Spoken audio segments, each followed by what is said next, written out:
እንደማስብ ታውቂያለሽ? አላውቅም። እንደ እናቴ ልጅ ልክ እንደ ስጋቴ ነበር ማይሽ። ነበር ነው ያልከው ወንድሜ? አዎ ነበር።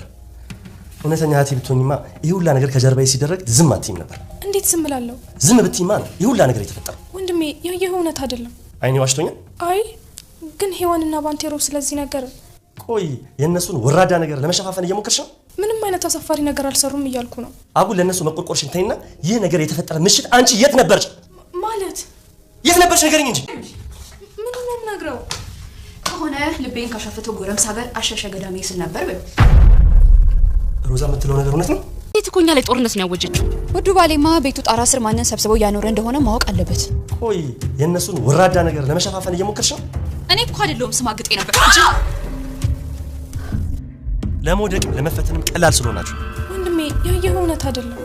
አልቅሺ፣ ገና ስተትሽ ደም ያስነባሻል። ያ እውነታ ከባንቴሮ ጋር መጋደምሽን ይለውጣል። ትቼሽ ነበር እኮ ግን ደግሞ አንቺ ጭርስ ይላቶች ይችላል። ምን ለመጨረሻ ጊዜ አንዴ ብቻ ቀፈኝ። አንዴ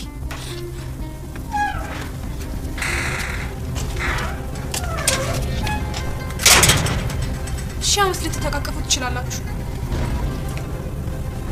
ደግሞ ማንን ነው ይዘሽ የመጣሽው? እኔ ስለሱ ከምናገር ራሱን ቢያስተዋውቅ ጥሩ ይመስለኛል። ጩና ነኝ ወዳንቺ ነገር ሰምተሽ ሔዋን በሮዛ የሐሰት ቅንብር የደብን ቤት ለቃ ለመሄድ ተገደደች። ሮዛ የሔዋን አልበቃ ብሏት ትንሿ ሙሽራ ሉሊትንም ትምህርቷን ትታ ከወንድ ጋር አሸሼ ገዳሜ ስትሆን የምትለው በማለት የሐሰት ክስ ከሰሰቻት።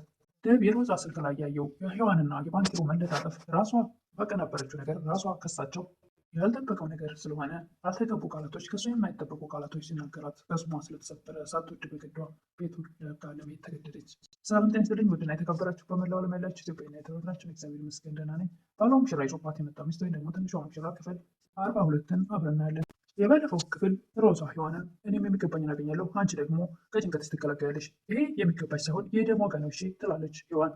ሮዛም የምንም ይሁን አይመለከተኝም ኃጢአትሽን ልቀበልሽ ስለሆነ ከሻውን ምንም መስማት አልፈልግም፣ ገንዘብ አይደለም የምትፈልጊው፣ አሁኑኑ ትራንስፈር አድርግልሻለሁ፣ አንቺ ግን ቀድመሽ ፎቶም ሆነ ቪዲዮ አጥፊ ትላለች ሔዋን። ይህን ሲነጋገሩ ዴብ በር ላይ ያዳመጥ ነበር። ደብም ስለምን ፎቶ ስለምን ቪዲዮ ነው የሚነጋገሩት፣ የሆነ ነገር እንድደብቅላት እየተስማማች ነው ይል ነበር። አሁንም እባክሽ በተረገዘው ልጅሽ ቃል ግቢልኝ፣ ምንም አይነት መረጃ እንደማታስቀሪ በምትላት ሰዓት ችግር የለውም እናንተ ቃላችሁን ስለጠበቃችሁ ኦማሩ እዚህ ጋር ፍጻሜውን ያገኛል በምትልበት ሰዓት ፍጻሜ ብሎ ነገር የለም በማለት ደብ ፊታቸው ይከሰታል። ደብም ስለምን ድርድር ስለምን ገንዘብ ነው የምታወሩት በሚል ሰዓት የእሷንና የባንቴሮን ቅሌት እንድሸፍንላቸው ያቀረበችልኝ አፍ መዘጊያ ነው ትላለች ሮዛ።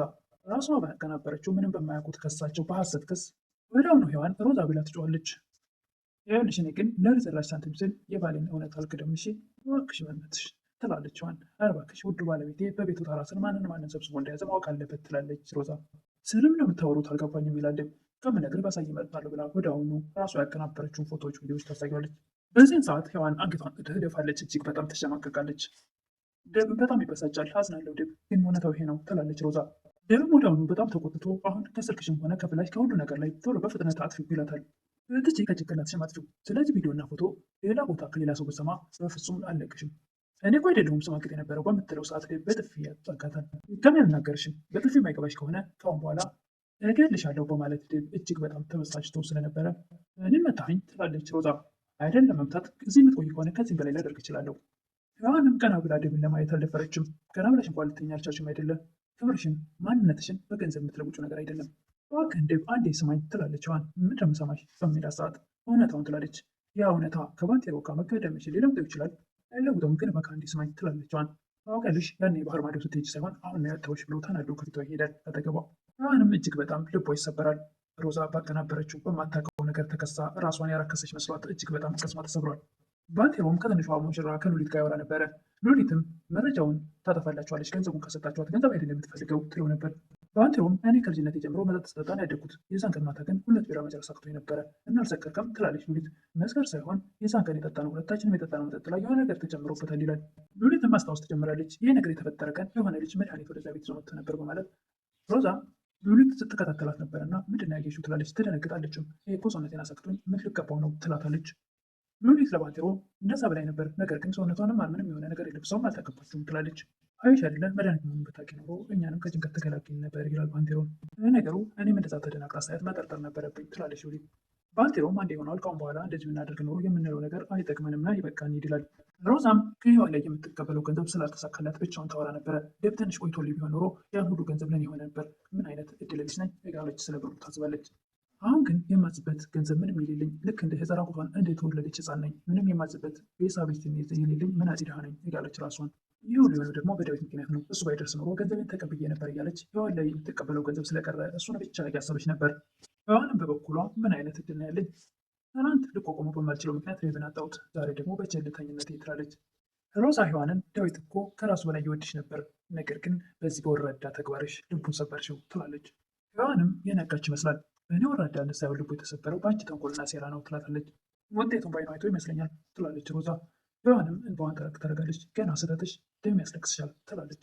የባለፈው ክፍል ሮዛ ህዋንን እኔም የሚገባኝን አገኛለሁ፣ አንቺ ደግሞ ከጭንቀትሽ ትገላገያለሽ፣ ይሄ የሚገባሽ ሳይሆን የደም ዋጋ ነው እሺ ትላለች ህዋን።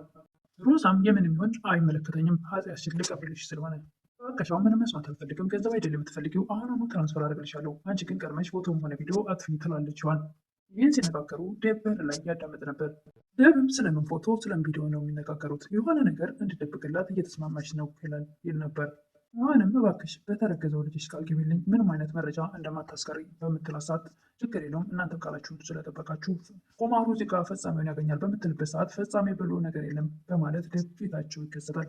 ደብም ስለምን ድርድር ስለምን ገንዘብ ላይ የምታወሩት በሚል ሰዓት የእሷንና የባንቴሮን ቅሌት እንሸፍንላቸው ያቀረበችልኝ አፍ ማዘጊያ ነው ትላለች ሮዛ። ራሷ ባቀናበረችው ምንም በማያውቁት ከሳቸው በሐሰት ክስ ወዲያውኑ ህዋን ሮዛ ብላ ትጮኻለች።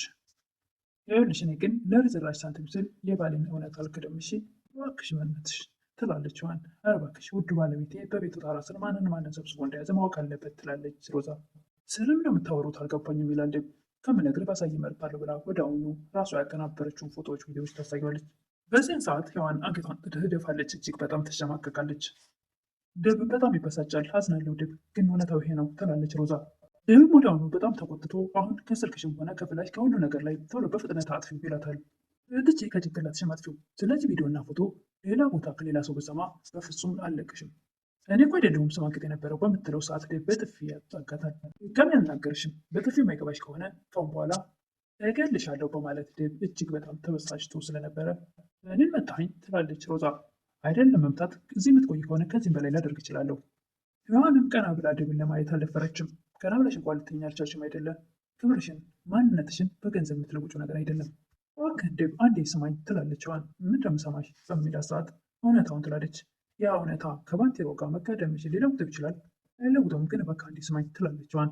ታውቂያለሽ ያኔ የባህር ማዶ ስትሄጂ ሳይሆን አሁን ነው ያጣሁሽ ብሎ ተናዶ ከፊቷ ይሄዳል ከተገቧ። ህዋንም እጅግ በጣም ልቧ ይሰበራል። ሮዛ ባቀናበረችው በማታውቀው ነገር ተከሳ ራሷን ያረከሰች መስሏት እጅግ በጣም ቅስሟ ተሰብሯል። ባንቴሮም ከትንሿ ሙሽራ ከሉሊት ጋር ያወራ ነበረ። ሉሊትም መረጃውን ታጠፋላችኋለች፣ ገንዘቡን ከሰጣችኋት ገንዘብ አይደለም የምትፈልገው ትለው ነበር። ባንቴሮም እኔ ከልጅነት ጀምሮ መጠጥ ስጠጣን ያደግኩት፣ የዛን ቀን ማታ ግን 2 ቢራ መጨረስ አቅቶኝ ነበረ እና አልሰከርክም ትላለች ሉሊት። መስከር ሳይሆን የዛን ቀን የጠጣነው ሁለታችንም የጠጣነው መጠጥ ላይ የሆነ ነገር ተጨምሮበታል ይላል። ሉሊትም ማስታወስ ትጀምራለች። ይህ ነገር የተፈጠረ ቀን የሆነ ልጅ መድኃኒት ወደዛ ቤት ይዞ መጥቶ ነበር በማለት ሮዛም ሉሊት ስትከታተላት ነበር እና ምንድን ነው ያየሽው ትላለች። ትደነግጣለችም። ይህ እኮ ሰውነቴን አሳክቶኝ የምትልቀባው ነው ትላታለች። ሉሊት ለባንቴሮ እንደዛ በላይ ነበር፣ ነገር ግን ሰውነቷንም ምንም የሆነ ነገር የለብሰውም አልተቀባችውም ትላለች። አይሽ አይደለ መድኃኒት መሆኑን ብታውቂ ኖሮ እኛንም ከጭንቀት ትገላግኝ ነበር ይላል ባንቴሮ። ነገሩ እኔም እንደዛ ተደናግጣ ሳያት መጠርጠር ነበረብኝ ትላለች ሉሊት። ባንቴሮም አንዴ ይሆናል ካሁን በኋላ እንደዚህ ብናደርግ ኖሮ የምንለው ነገር አይጠቅመንምና ይበቃን ይላል። ሮዛም ከህይወት ላይ የምትቀበለው ገንዘብ ስላልተሳካላት ብቻውን ታወራ ነበረ። ደብ ትንሽ ቆይቶ ቢሆን ኖሮ ያን ሁሉ ገንዘብ ለኔ የሆነ ነበር፣ ምን አይነት እድል ቢስ ነኝ እያለች ስለ ብሩ ታስባለች። አሁን ግን የማዝበት ገንዘብ ምንም የሌለኝ ልክ እንደ ህፃን ቁቷን እንደተወለደች ህፃን ነኝ፣ ምንም የማዝበት ቤት የሌለኝ መናጢ ድሃ ነኝ እያለች ራሷን። ይህ ሁሉ የሆነው ደግሞ በዳዊት ምክንያት ነው። እሱ ባይደርስ ኖሮ ገንዘቤን ተቀብዬ ነበር እያለች ህይወት ላይ የምትቀበለው ገንዘብ ስለቀረ እሱን ብቻ እያሰበች ነበር። ህዋንም በበኩሏ ምን አይነት እድል ነው ያለኝ? ትናንት ልቋቋመው በማልችለው ምክንያት ሬብን አጣሁት፣ ዛሬ ደግሞ በቸልተኝነቴ ትላለች ሮዛ ህዋንን። ዳዊት እኮ ከራሱ በላይ ይወድሽ ነበር፣ ነገር ግን በዚህ በወራዳ ተግባርሽ ልቡን ሰበርሽው ትላለች። ህዋንም የነቃች ይመስላል። በእኔ ወራዳነት ሳይሆን ልቡ የተሰበረው በአንቺ ተንኮልና ሴራ ነው ትላታለች።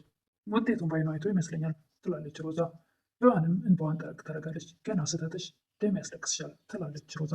አሁን እኔ የማለቅሰው ስለ አንድ ምክንያት ነው። አንቺ ግን እኔ ጋር ልትቀበዩ የነበረው ገንዘብ ስለቀረብሽ ውስጥሽ ይቃጠላል ትላታለች። ገንዘቡን በአንድ በሌላ መልሼ አገኘዋለሁ ትላለች ሮዛ። በፍጹም አንቺ በዚህ ስግብግብነትሽ አይደለም የማይገባሽን የሚገባሽን ልታገኝ አትችይም ትላታለች። አሁንም ሮዛ ከተገባ ስትሄድ ምን አለበት ገንዘቤን በሙሉ አጥቼ ደምን ባገኘሁት እሱም ብቻ ባገኘው ሁሉም ነገር ቀርቶብኝ ትል ነበር። ሔዋን ሉሊትና ባንቴሮን ስታገኝ ስቅስቅ ብላ ታለቅሳለች። ምንድነው የተፈጠረው በማለት ይጠይቋታል። ሁሉንም ነገር አውቋል። ተረጋጊ ይላል ባንቴሮን። እንዴት ነው ተረጋጊ የምትለኝ? በዛች በተረገመች ምሽት ምክንያት እኔ ህይወቴንም ህልሜንም አጥቻለሁ። ሉሊትም ተረጋጊ እባክሽ እህቴ አሁን ትላለች። እሱ ነበር እኮ ብርታቴ፣ እሱ ነበር እኮ የህልሜ መሳካት፣ እሱ ነበር ስኬቴ ትላለች። ሁሉንም ነገር ነው ያጣሁት እኔ በማለት ስቅስቅ ብላ ታለቅሳለች ሔዋን። ሉሊትም እባክሽ ተረጋጊ ትላለች። አንድ ቀን የጠየቅሽኝ ጥያቄ ትዝልሻል? የምቱ ጥያቄ ትላለች ሉሊት። ከወንድሜ ጋር መቼ ነው የምትጋቡት ብለሽ እንግዲያውስ አሁን ጠይቂኝ ትላታለች። በምንጠይቀት ሰዓት መቼም ብላ ድጋሚ ስቅስቅ ብላ ታለቅሳለች ሔዋን። የሮዛ እናትም ለልጃቸው ደውለው ደላላው ጎጆ ቤት አግኝተውልናል ይላሉ። ሮዛም እናቴ ገንዘቡን ልቀበላት ትንሽ ደቂቃዎች ሲቀሩ ደብ ደረሰ፣ በዚህ ምክንያት ገንዘቡን አላገኘውም ትላለች። የሁሉ መከራ የደረሰብኝ እንግዲህ በእኔ የ40 ቀን ዕድል ሳይሆን በአንቺ እንግዲህ ልጅነት ነው። አንቺ ግን ከኔ ማህፀን ነው የወጣሽው ብለው ልጃቸውን ይቆጣሉ። መሳደብ ይጀምራሉ። የሮዛ እናት ስልኩን ጆሯቸው ላይ ትጠረቅማለች። ሮዛም ሴትዮ እኔ እዚህ በራሴ አቃጥለው ሊገሉኝ ነው፣ አንቺ ደግሞ በመላስሽ። ባንቴሮም ለሔዋን ለምንድን ነው ለእያንዳንዱን ነገር የሮዛ ሴራ እንደሆነ የተቀናበረው ለምን አንነግረውም ይላል። እባክህን ደብ ደግሞ ከሚሰማው ይልቅ በሚያየው ነገር የሚያምን ሰው ነው። ማየት ያለበትን አይቷል። ማሽ በታችን አሜን ብለን ተቀበለን ልጃችን አጣጥፈን እንቀመጥ እያልሽ ነው ይላል ባንቴሮም። እባክህን ፊቱ ላይ ያየሁት ነገር በጣም ይከብዳል ትላለች ሔዋን። ልብህን ሰባብሮ አግኝተን ቀና አድርገህ እንዳታይ የሚያደርግ ነገር ነው ፊቱ ላይ ያየሁት ትላለች ሔዋን። እባክሽን የተፈጠረውን ነገር ሆን ብለን እንዳላደረግ ነው እና ሮዛ እንዳቀነበረችው በግልጽ ብንነግረው እሱ ደግሞ ጨካኝ አይደለም ይቅር ይለናል ይላል። እባክህ የፍሬ እሱን ፊት ማይበት ፍጹም ድፍረት የለኝም ትላለች ሔዋን። ዴቭን በብስጭት ጠጥቶ ሰክሮ ይመጣል። እጅግ በጣም ተበሳጭቶ ነበርና ሔዋንንም እዛ ቤት ሲያየት 2 ቀን ቆይቼ ብመጣ ይህን የሚያክል እንግዲህ ስህተት ሌላም ነገር ካላችሁ ንገሩኝ ይላል። ሉሊትም ምን ሆነሃል ወንድሜ ትላለች። አንቺ አሁን ዝም በይ፣ እኔ እና አንቺ ጠዋት ነው የምንነጋገረው ይላል። ሔዋንም ዴቭ ምን ሆነሃል ትላለች። አንቺ አሁን መለሽ እንዴ ይላል ዴቭ። እንዴ አንተ ትቼ ትሄዳለሁ ክትክት ብሎ ይስቃል። በዛ በሰከረ ለአመታት እኮ እኔን ጥለሽ ጠፍተሽ ነበር። አሁን አንቺ አጠገቤ ስላለሽ ከእኔ ጋር ያለሽ ነው ዴቭ የሚመስልሽ ችኮ ሁሉ ነገር እዚህ አይደለም ያለው እዚህ ያለው በድሽ ብቻ ነው በማለት ይናገራል። ሉሊት ይህን በድ ማለት ታውቂያለሽ ይላል። ወንድሜ ትላለች በተደጋጋሚ። መጥፎ ቃላት ከአንደበቱ እንዲወጣ አልፈለገችም እና ሉሊት መጥፎ ቃላት ከአንደበቱ ሲወጣ ሰምታ ስለማታውቅ ስቅቅ እያለች ነበር ሉሊት። ልክ እንደሆን የሚለውን ነገር ከአንደበቱ ሲወጣ ስትሰማ በጣም መረር ብላ ተነስታ ካጠገቡ ትሄዳለች። ሉሊትም ሔዋንን ተከትላ ትሄዳለች። አንኮለኛው ሮዛም ሔዋንን ጣልኩ ብላ ተደስታለች እና አይዞሽ እያለች ዴቭን ለማባበል ትሞክራለች። ረሳሽው እንዴ ሰው ማንነቱ እንደዚህ ሲያይ ደስ ይላል ይላታል። ሮዛም ደጋግፋ ወደ መኝታ ቤት ልታስገባው ትፈልጋለች። ዴቭን ደገፍሽኝ፣ እንደዚህ ደግፍኝ፣ ከማያውቁት መልአክ የሚያውቁት ሰይጣን ይሻላል ይባላል ይላታል። እና እኔ ነኝ ሰይጣን ትላለች ሮዛ። ካነሳች ልጨምርልሽ። ዴቭን በስካር መንፈስ ቢሆንም እንደዚህ ስምሽ እንደውም ችርስ ብያለሁ ወደዛ ለቀቂም ብሎ ገፍትሯት ይሄዳል። እየተንገዳገድም ቢሆን ወደ መኝታ ቤት ይሄዳል። ምሽቱ ነጋና ስካሩ ለቆት ዴቭ ከምኝታው ሲነሳ ወንድሜ ማታ የሆነ ነገር እነግርሻለሁ ብላኝ ነበር ትላለች ሉሊት። አላውቅም፣ ነገር ግን ስላንቺ እንደማስብ ታውቂያለሽ ይላታል። ምን ነበር ትለዋለች። እንደ እናቴ ልጅ እንደ ስጋ ዘመን ነበር የማይሽ ነበር ነው ያልከው ወንድሜ ትላለች ሉሊት። አዎ እና ባትሆኝ ኖሮማ ነበር ባይሆን ኖሮማ የሁሉ ነገር ከጀርባ ሲሰራ ዝም አትይም ነበር ይላል ዴቭ። እንዴት ዝም እላለሁ ትላለች ሉሊት። ዝም ብትይ አይደል እንዴ ይሄ ሁሉ ነገር የተፈጠረው ይላል ዴቭ። ሉሊትም ወንድሜ ያየው ነገር እውነት አይደለም፣ አይኔ ዋሽቶኛል ይላል ዴቭ። አይ ስለዚህ ነገር ሔዋንና ባንቴሮ የእነሱን ወራዳ ነገር ለመሸፋፈን እየሞከርሽ ነው እንዴ ይላል ዴቭ። አይ እንደሱ አይደለም ትላለች ሉሊት። ይህን ነገር ተይና ይህ ነገር የተፈጸመ ምሽት አንቺ የት ነበርሽ ንገሪኝ መልሽልኝ ይላል። ወደ አሁኑ ሮዛ ተንኮለኛዋ ትመጣለች። ንገሪው እንጂ ከሆነ ልቤን ካሸፈተው ጎረምሳ ጋር ምሽቱን አልሸሸ ገዳሚ ስል ነበር ያመሸሁት በይዋ። ዴቭን በጣም ይደነግጣል። ሮዛ የምትለው ነገር እውነት ነው ወይስ አይደለም ይላል። ምን መሰለህ ወንድሜ ብላ ለማስረዳት ትሞክራለች ሉሊት። ይሄ ፍቅር እዚህ ቤት ምን እየተፈጠረ እንደነበር ታውቅ ነው ትላለች። አንቺ ዝም በይ ይላታል ዴቭ ሮዛን። እንዴት ዝም እላለሁ? ያንተ መጠቃትና የቤት መደፈር እያየሁ ሁሉንም ከዛ ቤት አስወጥቼ እኔ በነፃነት እኖራለሁ ብላ ያሰበችው ሮዛ የሐሰት ክሷን አሁንም ቀጥላለች። ይኸውልህ ዴቭ ሁሉም አስበውበት ነበር። በዚህ ኃጢአታቸው አንተ ብቻ ነህ ብቸኛ ሆንከው። ራሷን እንደ መላክ አድርጋ የምትቆጥረው አንተ ከፊት የቆመችው ሉሊት ነጽ ስታውንልህ ነበር ትላለች ሮዛ። ዴቭም የማይመስል ነገር አታውሪ ሮዛ ይላታል። ይኸውልህ ክፉ ሴት ሊሆን ይችላሉ፣ ነገር ግን ያለምንም መረጃ ዝም ብዬ ማውራ አይደለም። ልክ ደግሞ ያነጽ ስትመጥ የማይሳይ ፎቶ ለሳይ በማለት ስልኳን ታወጣለች ተንኮለኛዋ ሮዛ። ዴቭም ያየውን ነገር ማመን ያቅተዋል። እጅግ በጣም የሚበሳጫል። ሉሊትን የጠበቃት በዚህ መልኩ አልነበረምና። ነገር ግን እውነታው እዚህ ላይ አይደለም። ሉሊት ከዚህ በፊት ሔዋን ስታጨስ እንደሱ ለምን ታደርጊያለሽ? በተበሳጨሽ ቁጥር እኔ እኮ አንቺን ነው አርአያ የማደርገው። እኔ እኮ አንቺን እንዳንቺ ስኬታማ ለመሆን አንቺን ነው መከተል የምፈልገው በማለት ሰው የነበረችው የነበረችውን እጽ በመቀበል ወደ አፏ ጠጋ ታደርገዋለች። እሱንም ሔዋንን ለመከልከል ነበረ። ሔዋንም ነው አንቺ ይህን ነገር ልታደርጋችም፣ እኔ እኮ ሲጨንቀኝ ሲጠበኝ ወደ ፍቅጄ የማደርገው ሳይሆን ስበሳጭ ነው የማደርገው፣ በፍጹም ይሄ እንዳታደርጊ ብላ ትከለከላታለች። ያን ፎቶ ከየት እንዳገኘችው አይታወቅም። ሮዛ ተንኮለኛዋ ሉሊትም ያን ነገር የተጠቀመችው ሔዋንን ወደ ልቧ ለመመለስ ነበር እንጂ ልትጠቀመው አልነበረም። ዴቭም ሔዋንን ስትወርቅም ስትነሽም ሆነ ስትወርቂ መውደቅም ከፈለግሽ ብቻሽን ውደቂ እንጂ ህልሟን ያልኖረችውን ልጅ አብረሻት ትታያት ይላል። ሮዛ እኮ እኛ ላይ ጦርነት ያወጀችው ትላለች ሔዋን። ለመውደቅም ለመፈተንም ቀላል ስለሆናችሁ ይላል ዴቭ። አንተ አሁን እንደዚህ ጊዜ የሆነ ውሸት ለማመን ቀላል እንደሆንከው ማለት ነው ትላለች። በስተመጨረሻ ሔዋን ከዚህ በኋላ ልረብሽም ልበጠብጥም አልፈልግም፣ ከዚህ በኋላ ወደ ህይወትም ተመልሼ መቼም አልመጣም በማለት ልብሶቿን ሰብስባ በሻንጣዋ ይዛ ወደ በር ብቅ ትላለች። መሄድ እኮ ግን መፍትሄ አይደለም ይላል ዴቭ። ልታዋራኝም እኮ ፈጽሞ ፈቃደኛ አይደለህም። እኔ ደግሞ በዚህ ሁኔታ አንተ መፈታትን አልፈልግም። ወርቅም ሆነ ስትነሳ የምሰበረው እኔ ነኝ ትላለች ሔዋን። ከሁሌም በልቤ ትኖራለህ፣ አንተ ሁሌም የልቤ ጀግና ነህ። ምን ነገር ግን ልታደርግልኝ ትችላለህ? ምን ይላል ዴቭ። ለመጨረሻና ለመጀመሪያ ጊዜ እቀፈኝ። ወዲያውኑ ሉሊት ኧረ የምን አንድ ጊዜ 1000 ዓመት ልትጠቃቀፉ ትችላላችሁ በማለት ከውጭ በሩን ከፍታ መድኃኒቱን ገዝቶት የነበረውን ልጅ ይዛው ትገባለች። ምን ደግሞ ማንም ይዘሽ ቢመጣ ይችላል፣ እሱ ከመናገር ራሱ ቢያስታውቅ ጥሩ ነው ትላለች ሔዋን። ሉሊት እዚያ የመጣችው ልጅም መድኃኒቱን እኔ ነኝ የገዛሁት ይላል።